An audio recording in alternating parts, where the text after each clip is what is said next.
ഞാൻ ഇന്ന് നിങ്ങൾക്ക് പരിചയപ്പെടുത്താൻ പോകുന്നത് മുടി കൊഴിച്ചിലിന് പരിഹാരമായിട്ടുള്ള ഒരു എണ്ണയായിട്ടാണ്. അതിന് നമുക്ക് വേണ്ടത് ഉലുവ, കരിഞ്ജീരകം, കറിവേപ്പില, അതുപോലെ വെളിച്ചെണ്ണ.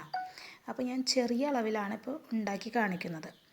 100 ml വെളിച്ചെണ്ണ എടുത്തിട്ട് ആ ഒരു അളവിലാണ് ഞാൻ ഉണ്ടാക്കി കാണിക്കുന്നത്. അപ്പോൾ അതിനായി വേണ്ടിയിട്ട് നമുക്ക് ആദ്യം ഒരു അടി കട്ടിയുള്ളൊരു പാത്രം എടുത്ത് സ്റ്റൗവിൽ വയ്ക്കാം. എന്നിട്ട് അത് ചൂടായി വരുമ്പോൾ 1 ടീസ്പൂൺ ഉലുവ ഇട്ട് കൊടുക്കാം. അതൊന്ന് വറുത്തെടുക്കാം, ചെറുതായിട്ടൊന്ന് വറുത്തെടുക്കാം. അപ്പോൾ ചെറുതായിട്ടൊന്ന് വറുത്ത് വരുമ്പോൾ തന്നെ നമുക്ക് 1 ടീസ്പൂൺ കരിഞ്ജീരകം ഇട്ട് കൊടുത്ത് നന്നായിട്ട് ഇളക്കി അതും ഒന്ന് വറുത്ത് കൊടുക്കാം. സിമ്മിലിട്ടിട്ട് മതി ആയിരിക്കും, കുറച്ചൊന്ന് ഇത് വറുത്തെടുക്കാം. പൊടിച്ചെടുക്കുന്നതിന് വേണ്ടിയിട്ടാണ് കേട്ടോ. അപ്പോൾ ഇത് വറുത്തെടുത്ത് കഴിഞ്ഞിട്ട് നമുക്ക് ഇത് വേറൊരു പാത്രത്തിലേക്ക് മാറ്റി വയ്ക്കാം. ചൂടാറുന്നതിന് വേണ്ടിയിട്ടാണത്. അത് കഴിഞ്ഞിട്ട് ഒരു 4 തണ്ട് കറിവേപ്പില എടുത്ത് അതും ഒന്ന് നന്നായിട്ട് വഴറ്റി കൊടുക്കാം. അങ്ങനെ കറിവേപ്പിലയും നല്ലതാണ് മുടിക്ക്. ഉലുവ, കരിഞ്ജീരകം, കറിവേപ്പില ഇത് മെയിനായിട്ട് വരുന്നത് താരൻ പോവാനും, അതുപോലെ നമുക്ക് ചൊറിച്ചിലൊക്കെ ഉണ്ടാവില്ല, സ്കാൽപ്പിലുള്ള ചൊറിച്ചിൽ, താരൻ, അതുപോലെ മുടി കൊഴിച്ചിലൊക്കെ മാറുന്നതിന് വേണ്ടിയിട്ടാണ് ഈ എണ്ണ കേട്ടോ, കാച്ചെണ്ണ.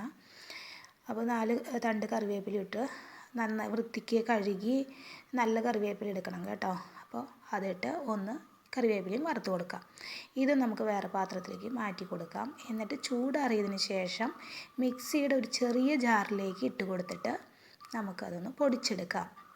നല്ല നൈസ് പൊടിയാവൊന്നും വേണ്ട, എന്നാലും അത്യാവശ്യത്തിനൊന്ന് പൊടിച്ചെടുക്കാം. അത് പൊടിച്ചെടുത്ത് കഴിഞ്ഞതിന് ശേഷം നമുക്കൊരു 100 ml വെളിച്ചെണ്ണ വേണം. അത് നിങ്ങൾ വീട്ടിൽ ആട്ടിച്ച എണ്ണയാണെങ്കിൽ അത് ഏറ്റവും ബെസ്റ്റ്. നല്ല ശുദ്ധമായ വെളിച്ചെണ്ണയാണെങ്കിൽ ഏറ്റവും ബെസ്റ്റ്. ഞാൻ ഇവിടെ വീട്ടിലാട്ടിയ എണ്ണയാണ് എടുത്തിരിക്കണേ. അപ്പോൾ അതെടുക്കാം.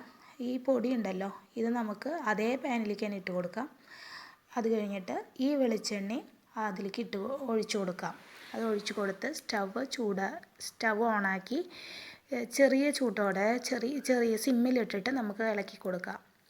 ആദ്യം കുറച്ചൊന്ന് ഫുള്ളിലിട്ടാലും കുഴപ്പമില്ല, പക്ഷേ എണ്ണയ്ക്കൊന്ന് ചൂടായി വരുമ്പോൾ സിമ്മിലിട്ട് കൊടുക്കാം.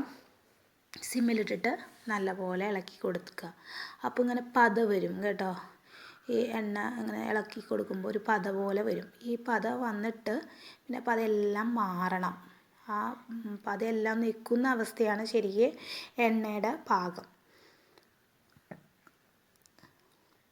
അപ്പോൾ ഞാൻ ഇളക്കി കൊടുക്കുന്നുണ്ട്. എന്നിട്ട് ഈ പതയൊക്കെ നിൽക്കുമ്പോൾ അത് നമുക്ക് ഓഫ് ചെയ്തിടാം കേട്ടോ, പതയെല്ലാം പോകുമ്പോൾ. പിന്നെ ഈ എണ്ണ നിങ്ങൾ ഉപയോഗിക്കേണ്ടത് ഡബിൾ ബോയിൽ ചെയ്ത് ഉപയോഗിക്കുന്നതായിരിക്കും കുറച്ചുകൂടെ നന്നായിട്ട് ഇരിക്കുക.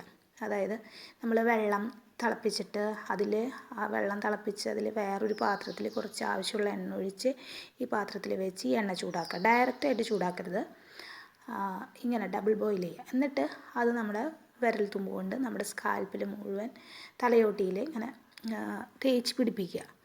അപ്പോൾ നമ്മൾ വിരൽ കൊണ്ട് തന്നെ ഒന്ന് മസാജ് ചെയ്യാം. അങ്ങനെ മസാജ് ചെയ്തിട്ട് ഒരു അരമണിക്കൂറൊക്കെ വയ്ക്കാം. അരമണിക്കൂർ വെച്ചതിന് ശേഷം നമുക്ക് താളിയോ അല്ലെങ്കിൽ ഒരു മൈൽഡ് ഷാമ്പു ഉപയോഗിച്ചിട്ട് കഴുകി കളയാം. ഈ എണ്ണ ഒരാഴ്ചയിൽ 2 ദിവസമൊക്കെ ഉപയോഗിച്ചാൽ നല്ലതായിരിക്കും. നമുക്ക് എന്താ പറയുക, താരനും മുടി കൊഴിച്ചിലും ഒക്കെ നന്നായി നിൽക്കും. നല്ല ഇഫക്റ്റാണ്. നിങ്ങൾ ചെയ്ത് നോക്കുക. ഞാൻ ചെയ്ത് നോക്കിയിട്ട് എനിക്ക് അനുഭവമുള്ളതാണ്, അതുകൊണ്ടാണ് നിങ്ങൾക്ക് കാണിച്ചു തരുന്നത്. ഇപ്പോൾ അത് കണ്ടോ, ഇതിൻ്റെ പതയെല്ലാം മാറി, പതയെല്ലാം പതയില്ലാത്ത അവസ്ഥയായി. അപ്പോൾ നമുക്ക് സ്റ്റവ് ഓഫ് ചെയ്തിടാം കേട്ടോ. എന്നിട്ട് ചൂടാറിയതിന് ശേഷം ഒരു നല്ല കോട്ടൺ തുണി വെച്ചിട്ട് നമുക്കിത് അരിച്ചെടുക്കാം. അരിച്ചെടുത്തിട്ട് ഈ വെളിച്ചെണ്ണ ഉണ്ടല്ലോ, ഈ കാച്ചെണ്ണ ഉണ്ടല്ലോ, ഇത് നല്ല ചില്ലുകുപ്പിയിൽ ഒഴിച്ച് വയ്ക്കുക. പ്ലാസ്റ്റിക് കുപ്പിയിൽ ഞാൻ അത്ര പ്രിഫർ ചെയ്യണില്ല, ചില്ലുകുപ്പിയിൽ വയ്ക്കുകയായിരിക്കും നന്നാവുക. അപ്പോൾ ചില്ലുകുപ്പിയിൽ വയ്ക്കുക. ചെറിയ അളവിലാണ് ഉണ്ടാക്കി കാണിച്ചിരിക്കുന്നത്, നിങ്ങൾക്ക് കൂടുതൽ അളവിൽ ഉണ്ടാക്കാം. ഞാൻ ചെറിയ അളവിലാണ് ഉണ്ടാക്കി കാണിച്ചു തന്നിരിക്കുന്നത് കേട്ടോ. അപ്പോൾ ഇത് നിങ്ങളെല്ലാവരും ഒന്ന് ചെയ്ത് നോക്കുക, നല്ല ഉപകാരമായിരിക്കും. അപ്പോൾ എല്ലാവർക്കും നന്ദി.